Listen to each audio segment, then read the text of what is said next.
Hello, welcome back to my channel, World War II Books, Where to Start. I'm your host, General Dwight D. Eisenhower, reporting live from SHAEF headquarters somewhere on the continent of Europe.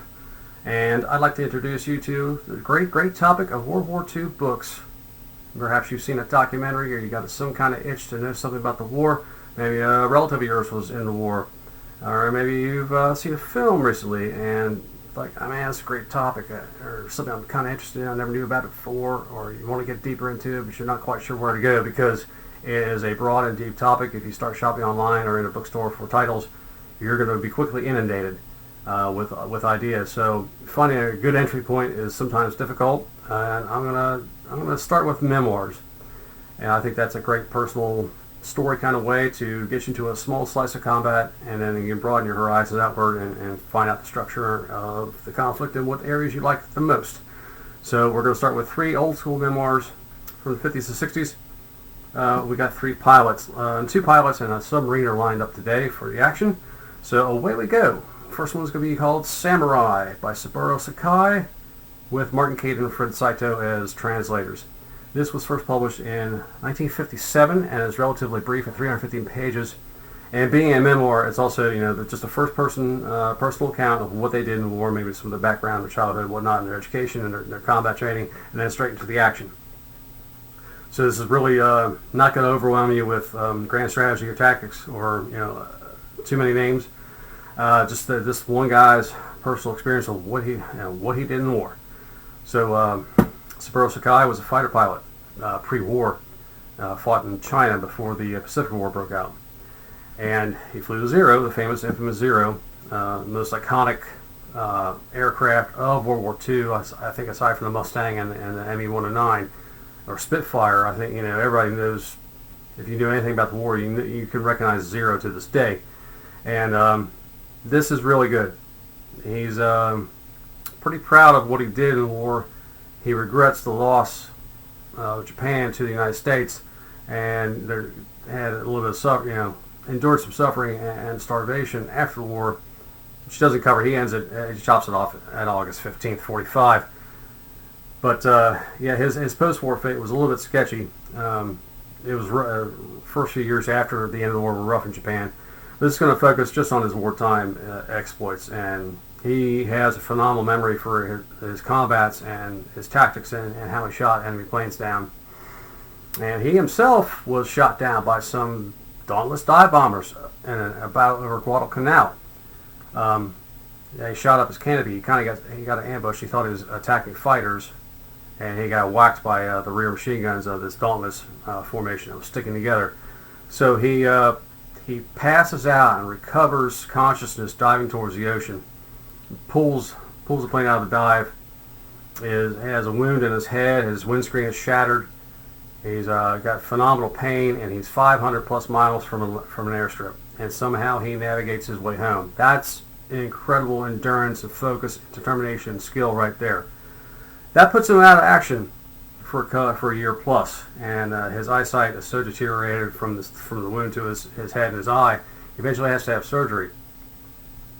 And according to his account, he had to endure this eye surgery without anesthesia. Now, I kind of find that difficult to believe, to be able to endure that kind of pain with a scalpel coming at your eyeball. It's one thing to put contact lenses in, right? It's another thing to have a scalpel slicing through your eye, and you having nothing to mitigate the pain. Being strapped to the table, I presume, like kind of medieval torture stuff. I find that part of the tale a little bit tough to believe, but at any rate, he did re-enter combat in 44 and did get a few more kills. There's a famous incident where he's stacked up against a Green Horse squadron of American Hellcats over, I think, Iwo Jima before we invaded. I think it was 44, where he's fighting off a squadron of Hellcats just circling him, waiting for their chance to get into this guy. He just has to endure and survive. And his skill is just that much better than the American Greenhorns, and he's able to get away with it. Finishes out the war as home defense pilot, against B-29 raids. So this is pretty good, and there's a lot of great detail. Just really seat of the pants, exciting action stuff. So that's Samurai by Saburo Sakai.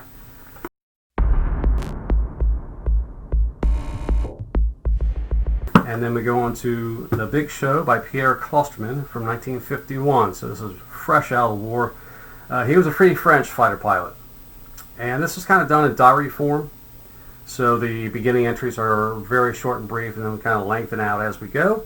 And his experience as a Free French fighter pilot, he flew, I think, Spitfires initially, and then transitioned to Typhoons late in the war when we invaded the continent and moved tactical air forces to the continent. And late in the war, he was fighting these German prototypes. He ran across several of the late war German innovations in fighter design, and he got to shoot down several of these late war designs in small actions. His units were eventually beating up German airstrips and radar installations, as there wasn't. Luftwaffe was not too keen to fight anymore, along with the aviation fuel shortages and the pilot shortage. So late war, they were beating up ground installations, strafing trains and that kind of stuff. But he also has his dogfight over Normandy in '44, where he's whirling around with some FW-190s at 20,000 feet, and he gets his windscreen shattered by a 20mm shell. He's talking about how he sweats so much in his boots because of the ferocious heat of the engine and his fear that he had all this sweat in his boots and he had trouble keeping his feet on the rudder bar.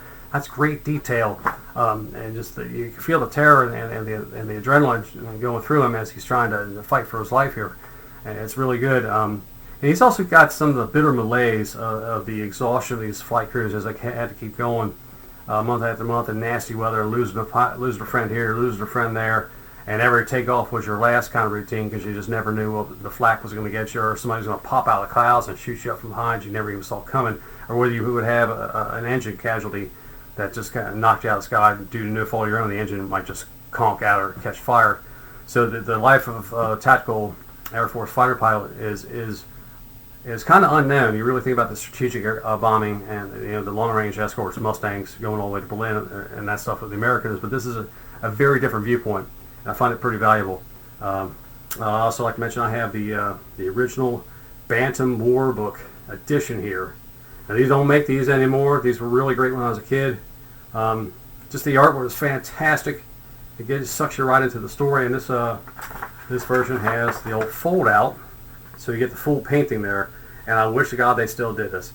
This would be great for sales, and it would be a great thing on your shelf to have. It really sucks you into the color and drama of the conflict, because World War II's got a million black and white photographs, a little bit of color footage, but this kind of brings it to life here. And that the Samurai book, I also had the Bantam War edition. Now this is the later version. They kind of did the cheaper inset photo instead of the full-scale photo, but again, you got the insert, which unfortunately is taped shut somehow. I don't know how I did that, but I can't pull it out for you. But anyway, if you can find the old Bantam War editions, they're still around, and they're still. My copy's got to be 60 years old, and it's still going pretty strong. It's not falling apart at all. So, a little note for you there.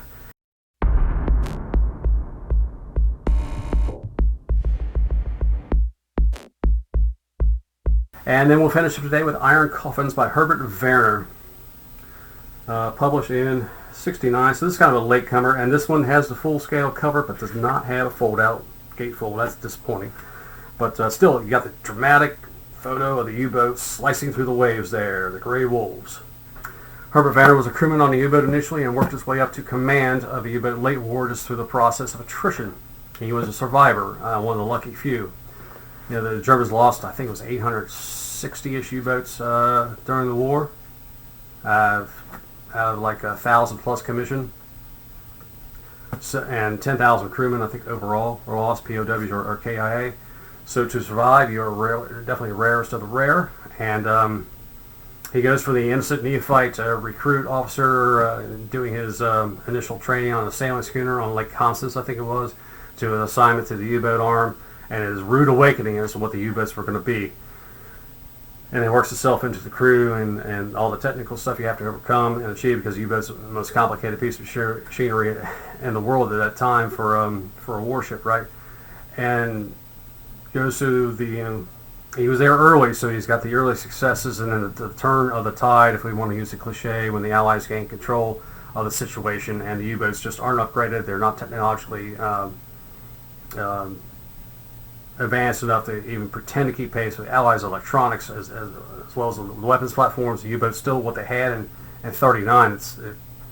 It's just maybe a newer model of a Studebaker, but it's not that good. It's not a Cadillac, and the age shows on them, and the weapons platform is just outdated. So they definitely lose the edge, and they are the ones that end up getting hunted like rats instead of being the hunters themselves.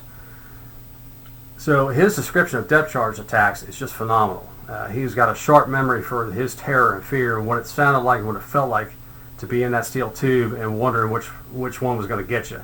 You know, pop, pop, pop, boom, boom, boom. Is this the one that's going to crack the hull and kill us right away? That kind of stuff is just related really well here. He's got a talent for it, even in translation, because he was German, and I presume he had to have an English translation somewhere along the line. He lived in the U.S. after the war until his death, somewhere on the East Coast, Massachusetts maybe, and did not really give too many interviews. He said all he had to say in Iron Coffins and didn't want to be bothered with it anymore. But he was one of the few U-boat commanders to survive the war. By the time he got command, he made a couple patrols, but they weren't going to achieve anything. They were just out there to show the flag, and he was lucky to get back to port, kind of routine, with a very inexperienced, raw hands at that time with a snorkel that no one really knew how to operate efficiently because it was a really prototype garbage piece of equipment. But for U-boat memoirs, I think this is top shelf stuff. They don't get any better than this. I've read a couple other ones from more famous commanders, but they're not nearly as good as Iron Coffins. So that'll do it for today's edition of World War II Books Where to Start. I hope you found one of these interesting and something to pursue. I should mention all three of these are still in print in various formats. Some probably not audio for any of these. The Big Show has a couple deluxe editions they put out over the last decade or so. Samurai has a nice hardback edition with photographs. So the bad thing about Band of War books is they have plenty of illustrations in their editions, but they don't have any photographs. Whereas the modern reprints, because these days have gone through several publishing houses over the decades and been republished many times. The newer deluxe editions will have plenty of photographs of the participants and their machines and their buddies during the war. So that'll do it for today for World War II Books Where to Start. If you liked it, hit the like button, man. Think about subscribing. Come on back another time for another vid, another topic. And take it easy. This is General Eisenhower signing off.